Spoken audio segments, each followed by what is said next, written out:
हमारे YouTube channel एकता समाचार को सब्सक्राइब कीजिए, शेयर कीजिए, बेल के बटन को दबाएं और नई नई खबरें देखें। धन्यवाद। भारत माता की, भारत माता की कार्यक्रम में उपस्थित राजस्थान के आदरणीय मुख्यमंत्री श्रीमान अशोक गहलोत जी, मध्य प्रदेश के गवर्नर और आदिवासी समाज के बहुत बड़े नेता श्री मंगूभाई पटेल, गुजरात के मुख्यमंत्री श्री भूपेंद्र भाई पटेल, मध्य प्रदेश के मुख्यमंत्री श्रीमान शिवराज सिंह जी चौहान, मंत्री परिषद के मेरे सहयोगी श्री फग्गन सिंह कुलस्ते जी, श्री अर्जुन मेघवाल जी,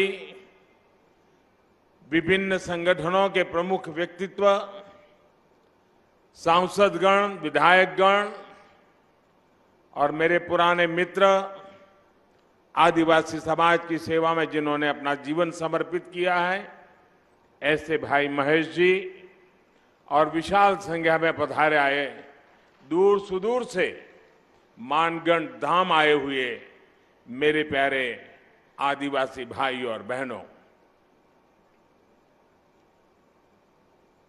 मेरे लिए खुशी की बात है कि मुझे आज फिर एक बार मानगढ़ की इस पवित्र धरती पर आकर के सर झुकाने का अवसर मिला है।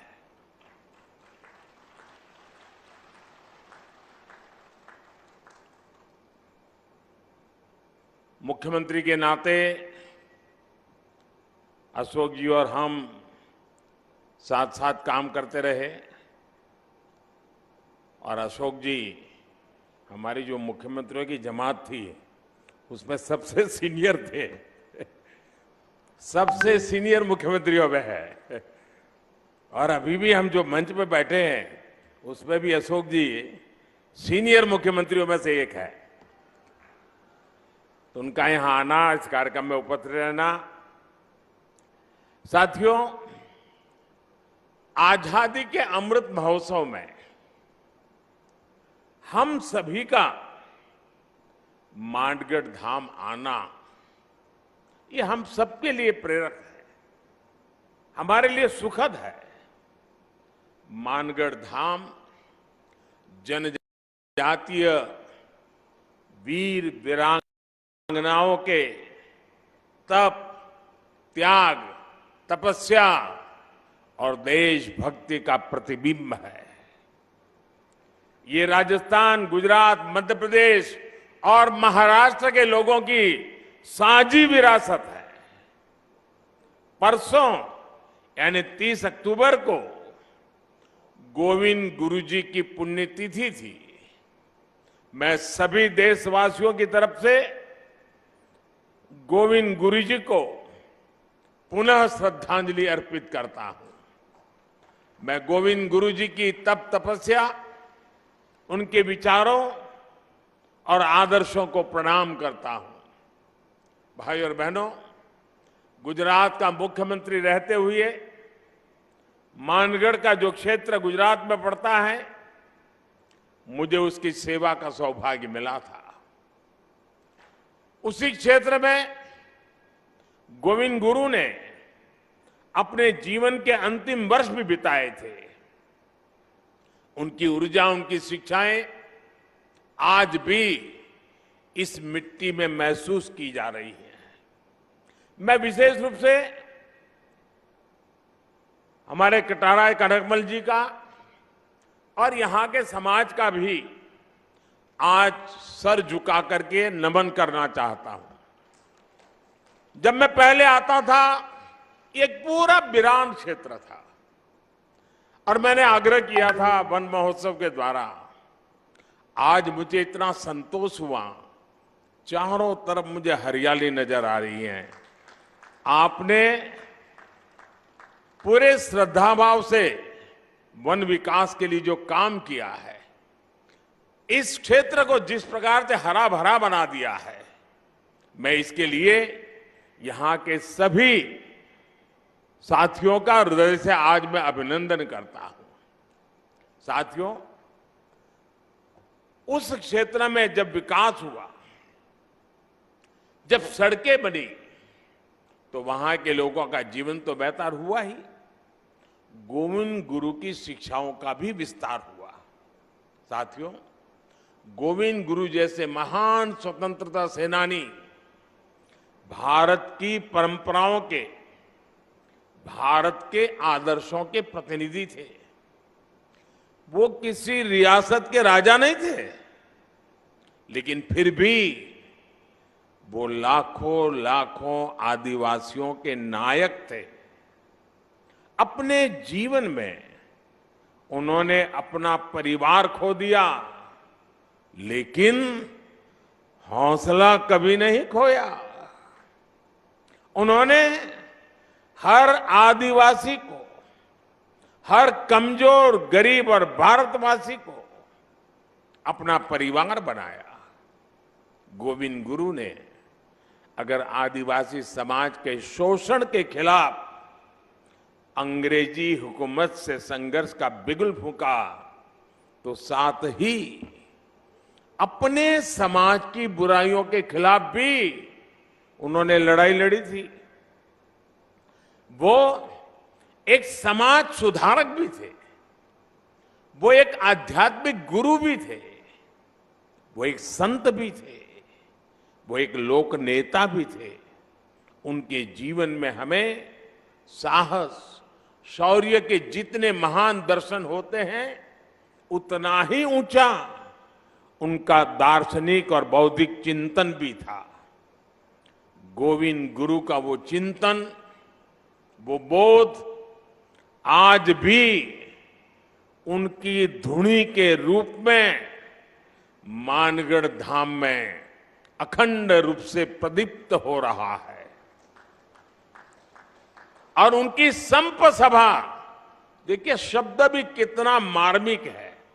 संप सभा, समाज के हर तबके में संप भाव पैदा हो, इसलिए उन्होंने संप सभा के आदर्श आज भी एकजुटता, प्रेम और भाईचारा की प्रेरणा दे रहे हैं। उनके भगत अनुयायी आज भी भारत की आध्यात्मिकता को आगे बढ़ा रहे हैं। साथियों, 17 नवंबर 1913 को मानगढ़ में जो नरसंहार हुआ, वो अंग्रेजी हुकूमत की क्रूरता की पराकाष्ठा थी।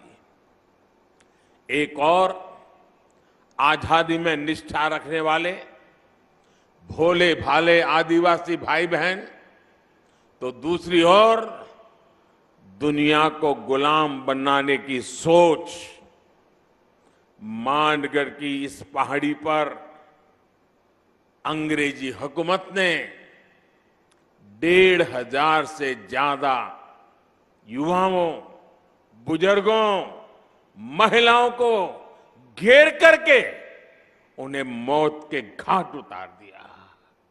आप कल्पना कर सकते हैं, एक साथ 1,500 से ज्यादा लोगों की जघन्य हत्या करने का पाप किया गया। दुर्भाग्य से आदिवासी समाज के इस संघर्ष और बलिदान को आजादी के बाद लिखे गए इतिहास में जो जगह मिलनी चाहिए थी, वो नहीं मिली। आजादी के अमृत महोत्सव में आज देश उस कमी को पूरा कर रहा है। आज देश उस दशकों पहले की भूल को सुधार रहा है। साथियों, भारत का अतीत, भारत का इतिहास, भारत का वर्तमान और भारत का भविष्य आदिवासी समाज के बिना पूरा नहीं होता। हमारी आजादी की लड़ाई का भी पग पग इतिहास का पन्ना पन्ना आदिवासी वीरता से भरा पड़ा है। 1857 की क्रांति से भी पहले विदेशी हुकूमत के खिलाफ आदिवासी समाज ने संग्राम का बिगुल फूंका था।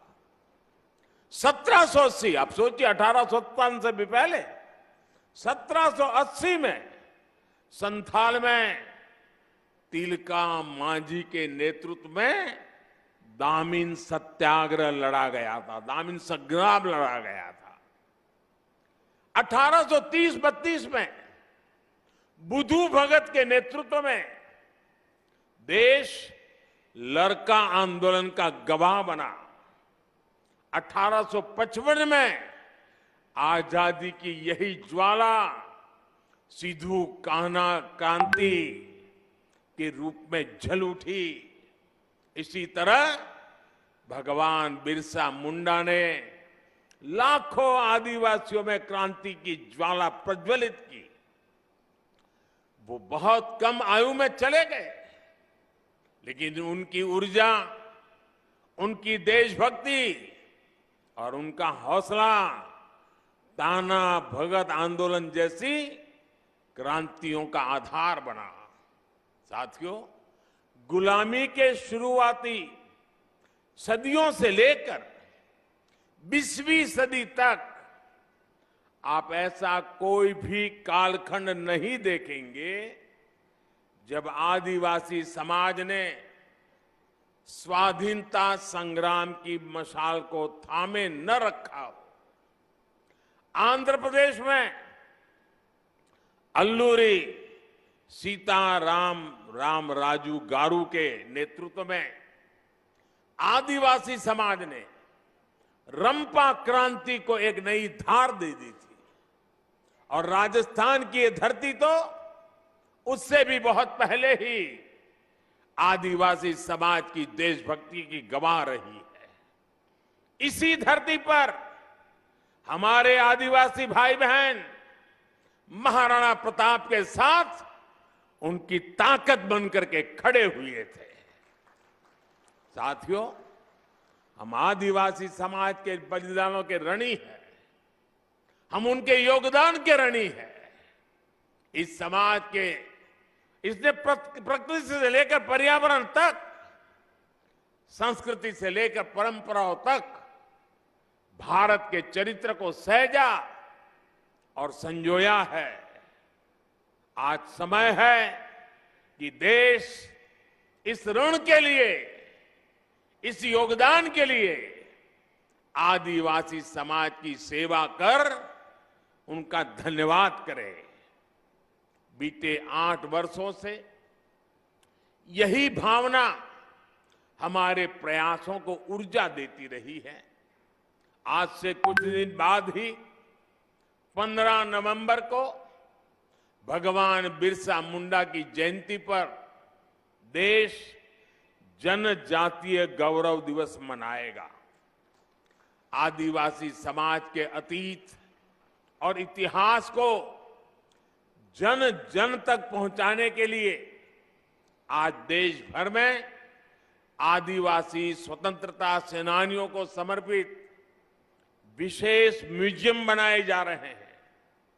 जिस भव्य विरासत से हमारी पीढ़ियां वंचित रह रही थी, वो अब उनके चिंतन का, उनकी सोच का और उनकी प्रेरणाओं का हिस्सा बनेगी।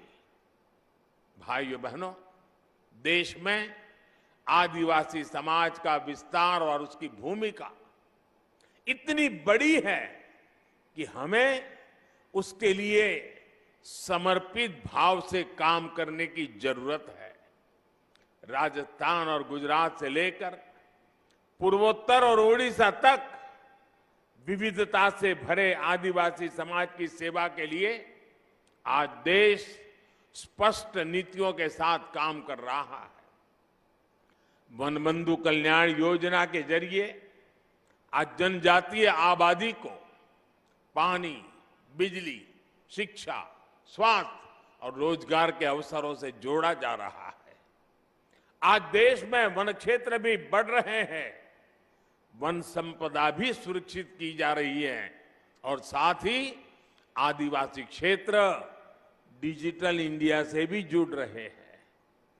पारंपरिक कौशल के साथ साथ आदिवासी युवाओं को आधुनिक शिक्षा के भी अवसर मिले, इसके लिए एकलव्य आदिवासी विद्यालय भी खोले जा रहे हैं।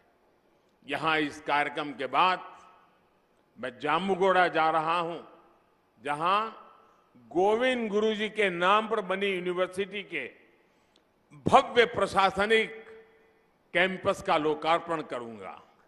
साथियों, आज आपके बीच आया हूं तो एक और बात भी मेरा बताने का मन करता है।